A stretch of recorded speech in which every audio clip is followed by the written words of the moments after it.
Je travaille pour les services de soutien à l'enseignement depuis 8 ans. Donc, je suis là depuis la création en fait, de l'équipe Studium. J'ai vu aussi son évolution et j'ai toujours vu en fait, tous les membres de l'équipe travailler de façon acharnée à améliorer le produit et vraiment d'être constamment engagés dans le processus. Donc, en fait, les raisons principales pour lesquelles je les ai nommées, il y a notamment la façon de travailler, donc la méthodologie qui est utilisée, agile, qui est une façon vraiment innovatrice de travailler et de conserver aussi le degré d'engagement face aux produits. Scrum nous impose une structure qui nous donne beaucoup de points de contrôle, qui nous évite justement d'errer et puis de prendre des mauvais chemins puis de ne pas livrer quelque chose que l'usager voudrait.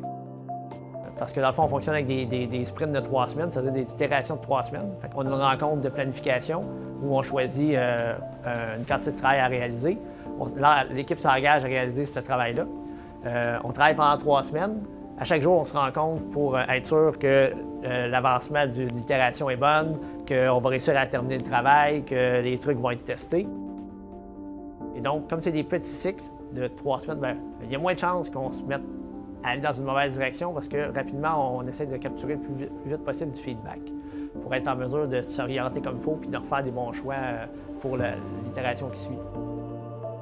Ce qui me motive à continuer à prendre la relève, avoir pris la relève de ce projet-là, c'est l'originalité de ce projet-là.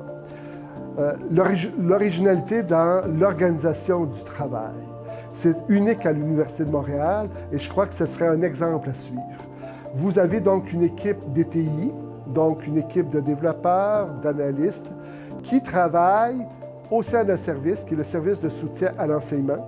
Donc, avec une équipe qui a pour le mandat de soutenir, d'accompagner les enseignants dans leur quotidien. Et bien entendu, dans l'exploitation de l'environnement numérique d'apprentissage qu'est Studium. L'équipe des TI, physiquement, est au sein de notre service.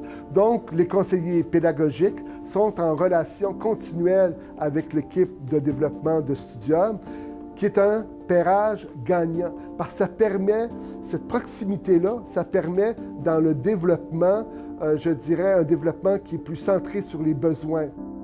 Parce qu'il y a la rencontre de ces deux équipes-là, TI et l'équipe pédagogique. On a 350 000 pages téléchargées par jour, 45 000 utilisateurs étudiants, 2700 profs qui l'utilisent. C'est une reconnaissance qui est partagée. Donc, quand j'ai parlé du prix à d'autres personnes que je connais de d'autres départements, lors d'un dîner informel, ils m'ont dit qu'eux aussi trouvaient justement que l'équipe Studium était vraiment exceptionnelle et qu'ils offraient un bon service et que vraiment, ils étaient très attentionnés aux besoins des utilisateurs. Alors, merci à ceux qui ont proposé notre candidature. On était très fiers, très contents. Et une chose importante, ce prix-là, oui, c'est pour l'équipe actuelle, mais c'est pour l'équipe qui est là depuis 4-5 ans. C'est aussi tous ces gens-là qui reçoivent le prix. Il ne faut surtout pas les oublier. Et je crois très humblement que notre façon de travailler peut permettre à d'autres équipes de l'Université de Montréal, à d'autres unités de l'Université de Montréal, peut servir d'inspiration.